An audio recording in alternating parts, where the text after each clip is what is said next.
உங்களோட பேர் என்னங்கண்ணா? எங்கேருந்து வரீங்க? என்ன தரவரிசை எண்? என்ன துறையை எடுத்திருக்கீங்க? என் பேர் வெங்கட சுப்பிரமணியன். என்னோட ஓன் டிஸ்ட்ரிக் வந்து கடலூர். இப்போ இந்த குரூப் ஃபோரில் நடந்து முடிஞ்ச குரூப் ஃபோரில் வந்து என்னோட ஓவரால் ரேங்க் வந்து 342, கம்யூனல் ரேங்க் வந்து 180. அதனால் ஃபஸ்ட் டே கவுன்சிலிங் வந்திருக்கேன். நான் வந்து இப்போ ரெவன்யூ டிபார்ட்மெண்ட்டில் junior revenue inspector post choose பண்ணியிருக்கேன். என்ன என்ன படிச்சிருக்கீங்க? நான் எம்சிஏ படிச்சிருக்கேன். இது உங்களுடைய எத்தனாவது முயற்சியில் வெற்றி பெற்றிருக்கீங்க? நான் இப்போ வந்து இது 5வது முயற்சி. நான் ஃபுல் டைமாக படித்து 5வது முயற்சியில் நான் பாஸ் பண்ணியிருக்கேன் சார். உங்களுடைய பயணம் இது 2022 கொரோனாக்கு அப்புறம் நான் ப்ரைவேட் ஜாபில் இருந்தேன். ஜாபில் இருந்துட்டு அந்த ஜாபை குவைட் பண்ணிவிட்டு ஒர்க் ஃப்ரம் ஹோம் வந்தேன். ஒர்க் ஃப்ரம் ஹோம் அனுப்புனாங்க. ஒர்க் ஃப்ரம் ஹோம் பண்ணிக்கிட்டே படிக்க ஆரம்பித்தேன். அது இருந்துக்கிட்டே படித்து என்னால் 2022-24 என்னால் கிளியர் பண்ண முடியல. பக்கமாக வந்துடும் கிடைக்காம போயிடுச்சு. இந்த 5th ஆப்பர்ச்சுனிட்டிஸில் எனக்கு கிடச்சிருக்கு.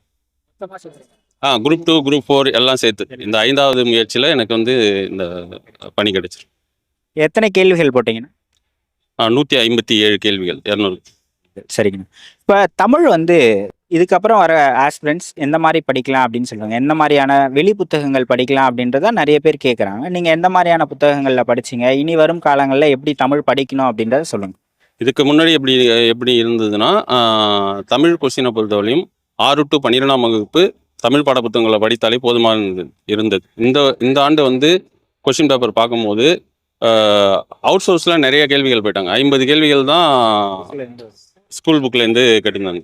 மீதி 50 கேள்விகள் வந்து அவுட் சோர்ஸில் இருந்து தான் இது பண்ணாங்க. அவுட் சோர்ஸுக்கு வந்து நம்ம நிறையா புக் படிக்கணும். தமிழ்ன்றது வந்து ஒரு பெரிய கடல். அது எல்லாத்தையும் படித்து முடிக்கணும்னா எதுவுமே சாத்தியம் இல்லை. அவ்வளோ செய்யணும். நம்ம தொல்காப்பியம் நம்ம ஸ்கூல் புக்கில் இருக்கிறத ரிலேட்டடாக படிக்கலாம். ஆனால் ஒரிஜினல் தொல்காப்பியத்துலேருந்தே கேள்வி கேட்குறாங்க, ஒரிஜினல் நன்னூல்லேருந்தே கேள்வி கேட்குறாங்க. இப்போ அதெல்லாம் படிக்கிறது வந்து சாத்தியம் கிடையாது நமக்கு. அதனால் நம்ம லிமிட்டடான அவுட் சோர்ஸ், முக்கியமான ஆத்தர்ஸ் புக்ஸு அந்த மாதிரி படித்தா சக்ஸஸ் பண்ணலாம். இதுக்குனே மார்க்கெட் கைட்ஸ் இது நிறைய பேர் போட்டிருக்காங்க. அதில் எது பெஸ்ட்டாக இருக்கோ அதை எதனாச்சும் ஒன்று ட்ரை பண்ணலாம். கல்லூரி முடிச்சு எத்தனை ஆண்டுகள் கழிச்சு திரும்பவும் புத்தகத்தை எடுத்து படிச்சிருப்பீங்க? ஒரு 10 ஆண்டு இடைவெளி இருக்குமா? நான் கல்லூரி முடித்தது வந்து 2006. நான் இப்போ 25, கிட்டத்தட்ட ஒரு 20 வருஷத்துக்கு அப்புறமா தான் நான் இதை படித்து சக்ஸஸ் பண்ணியிருக்கேன். இது எடுத்து வச்சு படிக்கவே முடியாது. எப்படி அதை ஒர்க் அவுட் பண்ணீங்க? அது ஒரு சில இதெல்லாம் நான் சாட்டிஸ்ஃபேக்ஷன் பண்ணிக்கிட்டேன். அதனால் சாக்ரிஃபைஸ் பண்ணிக்கிட்டு படித்தேன். வீட்டில் இருந்தவங்க சப்போர்ட் பண்ணாங்க, அப்பா பண்ணாங்க, ஃபினான்ஷியலாக அப்பா சப்போர்ட் பண்ணாங்க, என்னோட மனைவியும் எனக்கு சப்போர்ட் பண்ணாங்க, ஃபுல் சப்போர்ட்டாக படிக்கிறதுக்கு. அதனால தான் நம்மளால் சக்ஸஸ் பண்ண முடியுது. வீட்டில் இருக்கவங்க வந்து சப்போர்ட் கொடுக்கலைன்னா கண்டிப்பாக இது கிடையாது. இப்போ இது ஒரு பெரிய டிசிஷன் இல்லையா? இப்போ ஆல்ரெடி ஒரு நல்ல ஜாப்ல இருந்திருப்பீங்க, அதை குவிட் பண்ணிட்டு நான் டிஎன்பிஎஸ்சிக்கு படிக்கிறேன்றது ஒரு பெரிய டிசிஷன். எந்த பாயிண்ட்ல இந்த டிசிஷன் எடுத்தீங்க? அதை எப்படி வீட்டில் கன்வின்ஸ் பண்ணீங்க? இது கண்டிப்பாக இது எனக்கு அரசு பணியில் வேலை செய்யணும்னு எனக்கு ரொம்ப நாள் ஆசை. இது வந்து நான் இதுக்கு முன்னாடியே 2010 சமயத்திலே வந்து நான் ஜாபில் இருந்துக்கிட்டு ட்ரை பண்ணேன். ஆனால் அதனால் எனக்கு சக்ஸஸ் பண்ண முடியல. ஆஃப்டர் கொரோனாக்கு அப்புறம் எனக்கு ஒரு சான்ஸ் கிடச்சிது, ஒர்க் ஃப்ரம் ஹோம் ஒரு சான்ஸ் கிடச்சிது. அதுக்கப்புறமா தான் நான் உட்காந்து படிக்க ஆரம்பித்தேன் ஃபுல் டைமாக. அதுலேயும் வந்து என்னால் பண்ண முடியலன்னு ஒரு 2 years பேக் வந்து நான் ஜாபை குவைட் பண்ணிவிட்டு ஃபுல் டைமாக படித்தேன். அதனால் சக்ஸஸ். அதே நேரத்தில் ஒரு டெஸ்ட் பேட்ச் மட்டும் போடுவேன். நான் எங்கே டெஸ்ட்டாக இருந்தாலும் டெஸ்ட்டு போய் அட்டன் பண்ணிடுவேன். ஸ்டடீஸ் எல்லாமே என்னோடய செல்ஃப் ஸ்டடி தான். டெஸ்ட் பேட்ச் வந்து எங்கே டெஸ்ட் போட்டாலும் போய் டெஸ்ட் அட்டன் பண்ணிடுவோம். டெஸ்ட்டு நிறையா போட்டனாலே இதில் கிளியர் பண்ணிடலாம். நீங்கள் உங்கள் காம்படிஷனில் இருக்கவங்களாம் உங்களுடைய வயது கம்மியானவங்களோட நீங்கள் காம்படிட் பண்ண வேண்டியதாக இருக்கும். அவங்களாம் அப்போ தான் காலேஜ் முடிச்சுட்டு வந்திருப்பாங்க. உங்களுக்கு ரொம்ப ஒரு பேக்லாக் இருக்கு இல்லையா? ஒரு 15 ஆண்டுகள் படிக்காமல் நீங்கள் படிக்கிறீங்க. அப்போ அவங்களோட நம்ம காம்படிட் பண்ணுறோம், நம்மளால் முடியுமா முடியாதா அந்த மாதிரியான நெகட்டிவ் தாட்ஸ்லாம் இருந்தால், இல்லை பாசிட்டிவாக தான் படிச்சிங்களா நீங்கள்? எனக்கு நெகட்டிவ் தாட்ஸ்லாம் இல்லை. என்னோட சின்ன பசங்க 21 வயசு பசங்களும் வந்து படிப்பாங்க.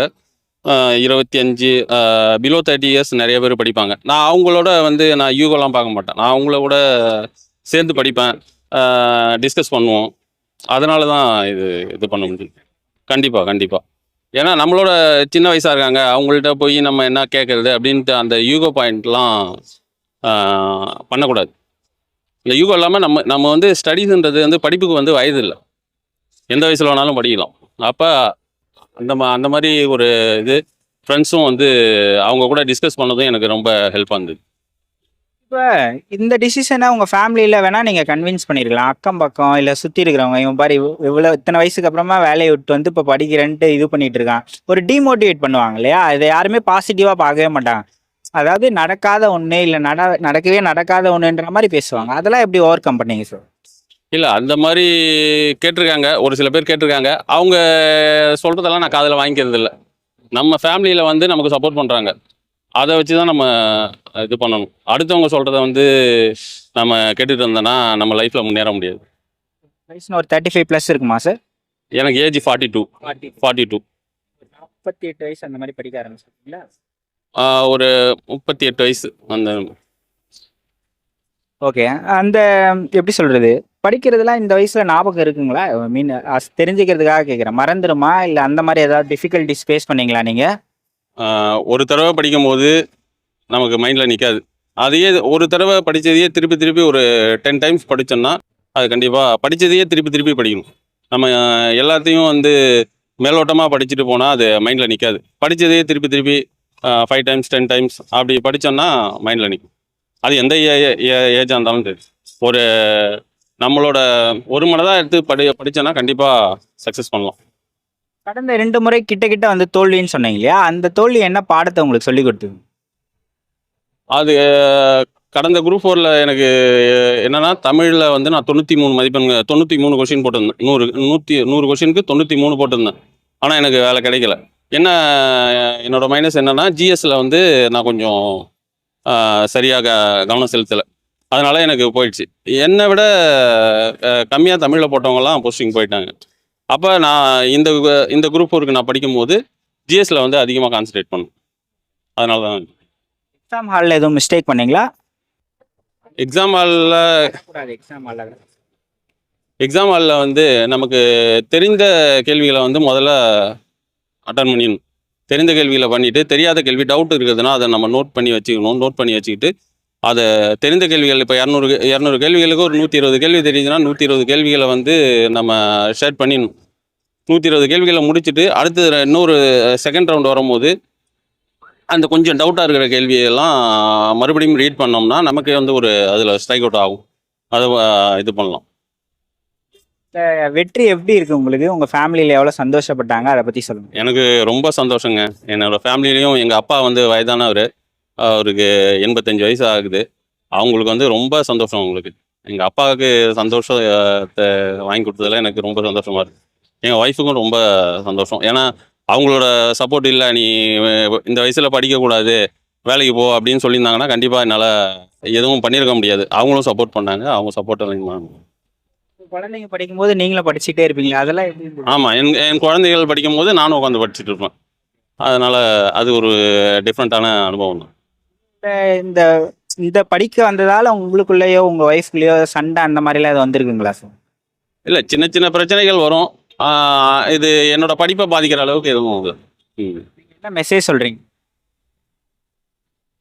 முழு முயற்சியோட, தன்னம்பிக்கையோட, அடுத்தவங்க வேற யாரு அவங்க இது சொல்கிறாங்க அதை சொல்கிறாங்க அப்படின்னு எதுவுமே காதில் வாங்கிக்கூடாது. இந்த காதில் வாங்கி அந்த காதில் விட்டணும்.